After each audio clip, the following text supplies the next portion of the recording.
Morning, Adrian Engine Carbon Clean. We're called out this morning to look at a Mazda 6. So it's a 2-litre diesel. Now, a bit of complicated history with this one, which threw us off initially, but we got there in the end with this one. DPF was replaced back in December. Now, recently the engine light's been back on. The owner immediately thought DPF, contacted us to come and have a look and do potentially a DPF clean. Come out this morning, had a look on the Diagnostics. Turbocharger A underboost, don't see that often, normally see overboost codes due to sticking turbos. EGR Flow excessive detected, vehicle speed sensor, lost comms with ABS, and MAF Circuit intermittent erratic. So it had a slightly dodgy idle, up and down, up and down. Had a look through all the live data, and when you look at the actual desired values, they're up and down as well.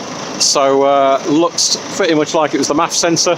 What we've done on this one, basically unplugged it.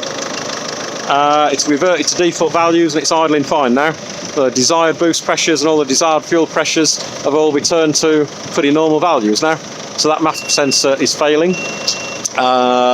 Basically cleared the other codes down, they've not reappeared, and the EGR may need some investigation as well, but otherwise it looks just like failing MAF sensor has caused the problems on this, and potentially the failing MAF sensor was the original cause for the DPF getting replaced back in December, if that was starting to play up at that point.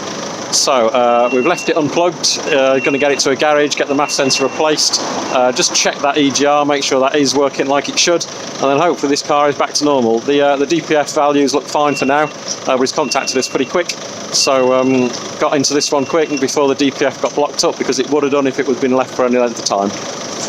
Yeah, MAF sensor replaced and then go from there.